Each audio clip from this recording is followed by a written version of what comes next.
Welcome everyone to Chasing Care podcast. And on today's episode, we have somebody that's spent over 11 years as a district nurse. And then in 2011, started up Apollo Care and ventured into being a business owner within the home care sector, covering the Northwest. A couple of years later, the passion to actually deliver care made her establish a franchised model, because she believed passionately that quality care to a wider population was her aim.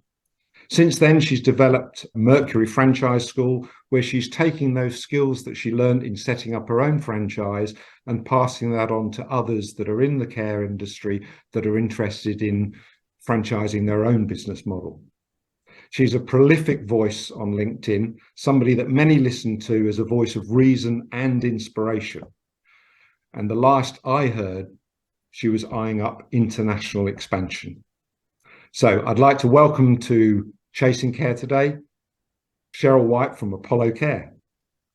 Thanks very much, Gavin. It's lovely to be here. And again, thanks for asking me. I'm really excited to do the podcast with you. Brilliant. Okay, it's lovely to have you here. Genuinely, I've been waiting for this moment. I read your stuff on LinkedIn and I think, yes, she says so much which is right about our industry. So lovely to see you here. Before we get going, I always ask my guests to introduce themselves. I painted a very broad picture. So tell me, what inspired you, one, to get into care and then deliver your own business? So I think, like you've rightly said, I started working in care when I was just 14 years old. That was working in a small residential home at the top of our road. What inspired me to get into care was basically because we are a family of carers. So my mum, my aunties, they were all carers, all worked in care, again from young ages. My mum started off as a cleaner in a care home and then worked her way up to registered manager of a huge intermediate care centre. So it's always been there. I've never ever thought of any other career option really other than health and social care. And then I started in the care home when I was 14 because I wanted my own money. I didn't want to keep asking my dad for money all of the time. So I think I got paid about £1.25 an hour then. And I used to work on a Saturday and I used to do one sleep in there. And the passion for the care industry really started then. It was a very small home, 12 residents. Probably half of them shouldn't have been there. But, 20 odd, 30 years ago now, gosh, women went into residential care homes when their husbands died because their family thought, well, do you know what? Mum's on her own now. She can't manage the house by herself because dad's not there. So people were talked into going into residential homes then. Fascinating, isn't it, how life has moved on from those early days? So you were inspired by the care industry, family involved. What made you think, well, actually, I want to be a business owner and do it myself? It was actually years later, Gavin. So what happened is I carried on working in the residential home while I done my A-levels. I then went on to train to become a nurse and I became a registered nurse in 2000. But I took a gap year out in between while I was doing my A-levels and completing my A-levels. I decided to go to Australia for 12 months. So I went to Australia for 12 months. And while I was there, I was working in some residential homes there. And I didn't like the standards of care there. We used to start at 5:30 in the morning and start getting people out of bed. And I didn't like it. It wasn't the same sort of the residential care homes weren't the same there as what they were at home. So I started a little business while I was in Australia for 12 months and I didn't call it anything. I just put a notice up in one of the local shopping centres and I ended up with 3 clients within a couple of days, all in the Sydney area. And I used to just go in every day and do companionship with them. And that's kind of where it started, I suppose. I then came home, went on to qualify as a district nurse, absolutely loved my job as a district nurse. But again, I could see there was a huge gap in the community care. So we were providing the nursing care to mainly palliative care patients, to our patients there. But the social care standards were letting them down every single time. So I decided in my wisdom then, I tell you what I'll do, I'll start what I did in Australia here. Done it a little bit more formally. So I got a logo made and started the business. It took me 3 years to get everything in place for that. And I opened Apollo Care in 2011. Probably if I'd have known then what I know now, I probably would never have started because it was a massive shock to the system. Being naive, I was thinking, well, I'll open this little care business, we'll have a couple of clients and I'll still nurse 3 days a week. And within 12 months, it was just, I'd created a monster really with it. Were you aware of all the regulation and the challenges that you were going to really be facing as you established and grew that business? I mean, what was the shock that you were feeling at that moment? You say you became almost overwhelmed by Yeah. the business. Were you overwhelmed by the success of the business, the pressures of the business, the delivery of services? How was it feeling at that time and why? Do you know what, Gavin? To be totally honest, it was my staff. The staff were just the business itself, the regulations I was fine with. I'd always adhered to regulations throughout my nursing career. The clients were fine. The growth of the business was okay, but dealing with a huge number of staff was a real issue for me. I found it really, really difficult to manage that many people. The staff were Some of the staff were great and some of them would really help us out when we needed them. Some of the staff were just, they were so demanding. They wanted what they wanted. They were always threatening that they were going to go to CQC, they were going to go to the camp, they were going to do all sorts if we didn't give them what they wanted. And I found that a real challenge when we were trying to provide an outstanding care service with over half the staff who weren't outstanding staff members. And looking back now, I realised that that was our recruitment process. It was the way we were recruiting those staff and the way we were retaining those staff. So what we were actually doing is we thought, well, if we give them everything they want, they'll help us and they'll stay. And it had the total opposite effect. So that was the biggest struggle for me. It was suddenly becoming a manager and a leader of all of these staff, which I had absolutely no training to do at all. So it was that gave me the sleepless nights, and it was that really bothered me. And I got to a point where I didn't want to grow the business anymore because I knew it meant managing more people. So what sort of scale were we at that time when you realised that it was becoming a bit too much to handle, or in its We current probably form? had, yeah, there was probably about 38 staff members at this point. So it wasn't a huge team. When I think now some of our franchise teams have got over 100 staff, and hats off to them, they manage them amazingly well. But there's probably around about 35, 38 staff members. And then obviously then the clients to go with that. And we'd only been running just over 12 months. Surprisingly, I was still managing to nurse a couple of days a week as well, which I don't even know how I managed to do that at the time. And I literally, in the end, I just hit a brick wall with it. And I thought, I don't know where to go next with this business. But I knew we had such a good business model and the care we were providing was making a massive difference. So how did you make that step change then from running your own business and all the challenges that you were talking about here, the pressures, managing staff, and then how did you feel that actually we've got something which we can replicate? Because franchising is all about having a process, isn't it? Something Yeah. that can be replicated by others that can learn from you so they don't need to make the mistakes that you've made. Yeah, so do you know what, Gavin? I'd never ever heard of franchising at this point, and I went to see my accountant and I said to her, "Look, you know what? I just don't know what to do with this business. I'm burnt out with it. I don't know whether I've done the right thing. I don't, and I was chatting to her, and it was actually her. She said to me, "Have you ever thought about franchising the business?" And I was like, "Oh yeah." So I just like pretended I knew what she meant, so it didn't look stupid. And then I got in the car and I googled what is franchising, and I looked at it, started to look more into the business model, and I thought this would be the perfect solution for me. I could come away from the day-to-day operations, and I could actually concentrate on growing the business and improving the business. Because I feel that care owners and care founders, they go into the business with these great ideas. They want to change the world, they want to make it a better place, they want to provide these really good care services, and they get so embroiled in the day-to-day firefighting that they can't see past that anymore. And that Yeah. can happen very, very quickly. It can happen within 3 to 6 months of the business starting.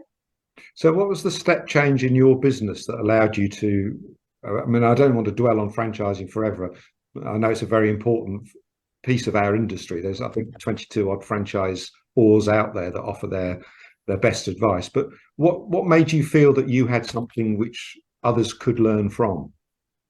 I think it was the systems that we had in place. So I'd worked on the systems, as I said previously, for 3 years before we started the business. So I knew I had Mm, really solid processes in place. We needed to work on the staff processes more, but I knew we could replicate it. We were getting calls from all over the Northwest at one point asking us whether we would provide care services because people were hearing about Apollo and then they were finding us online and they were calling us up. So yeah. when I was looking at the business, the business was profitable, the business could be replicated, and we had been running for over 12 months. So I looked at them. They're the three things that I always look at now when I'm going to, if somebody asks me to franchise their business.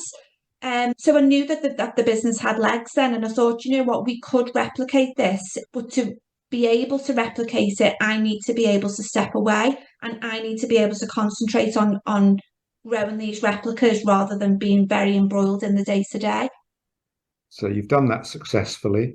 And then there was another moment in your life where you said, oh, hold on, I've done that for my own business. Maybe I can do that for others that are thinking about doing what I've done. So how did that come Yeah, yeah. about? So what happened is once we franchised Apollo and we were talking about what we'd done and we were advertising the franchises, people started to message me and say, I'm watching you on social media. I've seen what you've done with Apollo. Can you help me do the same with my business? And it wasn't always social care businesses, it was different types of businesses. And I used to say no at first. I used to say, oh, no, that's not what I do. I can't do that. And then I started to think, well, actually, I could do that. The franchise consultant that I started to work with to franchise Apollo, she went bankrupt halfway through the process of Oh, working wow. with us. So I literally had to think on my feet. I'd borrowed the money to franchise from my mum and I promised I'd pay her back within 12 months. So I thought I need to get this sorted out like right now. So I thought, what, I could actually help people to do this. I could start to do it. So I started to do that very loosely. I didn't set that up as a business until a couple of years later, but I did help a couple of people to franchise, and they were successful with their franchises. Some of them, Mm. are still franchising now. And I thought, this is a really good way to be able to help others because I am that step ahead of them. So then I made it official in 2016 and set up Mercury Franchise School. Wow. You say you were busy when you had 12 months into setting up your own business, and now you seem to be extremely busy, surely, with your Mercury franchise school, your Apollo Care franchising, and I guess you still have some interest in your own wholly owned business as well. I think, do you know what? I'm not as busy as I was then, Oh, believe it or really? not. And the reason behind that is because I've built up really good teams, Gavin, and I owe everything to them really. The Apollo team that I've got, the Apollo head office team, they do literally run the Apollo business for me. I get involved probably a couple of hours a day now. I don't get involved an awful lot with that with Apollo anymore. That the head office team run that for me. And then again with Mercury Franchise School, I do only take so many clients a year on, and I do have a great franchise team that help me with that. So we've got lawyers, accountants, designers, marketers who all come in and they do the work for me and my clients as well. So again, it's just balancing that time, isn't it, and making Mm. sure that you're not burning yourself out with the business anymore. So you're not saying to anybody that being an entrepreneur moving into the care side is a bad idea, because clearly you've developed it into something which is remarkable, which you're very proud of and passionate about. I can tell that. But if somebody was to join the industry, what are likely to be their naive thoughts, do you think, from your experience? I think the first thing that as I mentioned before, everybody comes in with a passion. They all come in with a passion of or a reason that they want to start this business. And then what happens is reality takes over. And the pressures of staff, the pressures of client expectations, the pressure of other business owners and the cash flow, all of that starts to come into it as well. And one of the biggest mistakes, Gavin, that I do see care companies make is that they will chase the work, sort of the bottom of the pond work, so to Yeah, speak, yeah. to make sure that they're giving the staff the hours. And it's not a good combination at all. They need to be looking at that ratio. I'm not saying don't take on social clients. Apollo look after social clients, but we do try to ratio that of an 80% private and a 20% social client. That's always my sort of my ratio that I would always go by. And the reason for that is because the social clients, the local councils, they won't pay for the care. They'll Can pay I the very, just very minimum. qualify what you mean by a social client? Because people that are listening in may not understand the difference between the Yeah. types of clients and services that we support. Yeah, so a private client is somebody who pays for their own care. So they have a choice of which care provider they use. And they would go on to, with Apollo, they would use one of our Better Life Solution packages and they would become one of our private clients. A social client is somebody that the local authorities pay for their care for them because there's various reasons why they may pay for their care. But, one of the biggest problems throughout social care and NHS at the moment is that social care and local authorities will not pay enough for the care, and that's having a massive knock-on effect on bed blocking in hospitals. People can't come out of hospital because there's no care providers. There is care providers, but they can't run at a loss. So somebody who's coming in to start their own care company, I would always say keep at the forefront of your mind why you started the business. What did you want to do the business for? And make sure that you give yourself that time to grow and develop that passion. Yeah, I speak to a lot of people in the industry and around the industry from doing podcasts and just generally talking to people. And when I speak to people interested in joining the industry, they always feel that there's a need, which I agree with. There is a need, but they do seem very naive, that's the word, about where they're going to find the care workers from, the care assistants, support workers, and who the clients are. In fact, I had a call in from somebody today who's running an agency for 12 months, and they're talking to us today because they can't get clients, because they can't get the right pricing to make their business work as a model. Yeah. I mean, is that really where the checks and balances are with people that have this great passion to run a care business because they've maybe experienced it in their life, their family, but reality check is it's not as easy as you think it's going to be? Yeah, I think what the first thing that you've got to look at is starting any business is where do you want to sit your business within the industry or the profession. So do you want to be a care company that will take on lots and lots of social clients, and if that's your business model, then that's absolutely fine, but you need to set a model where you're going to be able to make that business sustainable financially as well. Are you going to be a premium company that do concentrate more on the private end of the packages, and then you will take some social clients as well for that wanting to make a difference stand? But you've got to make that choice when you're starting your business. You've got to make that choice and you need to stick to it and make sure that your business model supports it. And again, with our franchisees, when we're talking to them, this is something that we talk about as soon as they join the Apollo franchise. So we show them how to attract the private clients into the business model. And it's offering packages that are going to support that client, in their everyday life. And again, it's about the outcomes of that support. People talk a lot about what they do, but they don't talk about what the outcomes are going to be for those people. Again, one of the biggest mistakes, and we made this mistake for the first couple of months when we started with Apollo, is we presumed that the clients were our customers, and it's not the clients at all. It's either their families or other care professionals. The clients don't want care. They don't think they need care. They certainly don't want to pay for care. So when you're advertising to those clients, you're never going to bring them in. It's always the family members or the other professionals who are referring them on to you as well. So let's be realistic again for somebody that's thinking about starting up in care. What really are they in for in terms of their commitment financially, do you think, and also the way that they would need to structure a business to be successful? Well, they're going to be in the business, Gavin, for the first, they're going to live and breathe it for the first 3 years. And that's something that they need to understand. It's not, a care company is not something you can pick up and put down. It's 24 hours a day and it's 7 days a week. And you've got to be prepared for that. You've got to be ready for the 2 o'clock in the morning call saying, I'm not coming in the morning. You've got to be prepared for somebody going off sick 5 minutes before they start a shift, because that's the reality of care, and that's what happens. And you need to structure your business so that you've got backup for that. I didn't think for 1 minute that people did things like that. And as soon as it started to happen, it proper, it threw me, and I was like, I didn't know what to do. Now, luckily, when we're talking to the Apollo franchisees, we'll make sure that there's systems in place for them to be able to manage that and to be able to handle it. So someone coming into care, it's such a rewarding business. And I think, do you know what? We need good care companies now, as many as we can. But you've got to, as you rightly say, you've got to be realistic about what them expectations are on yourself as well.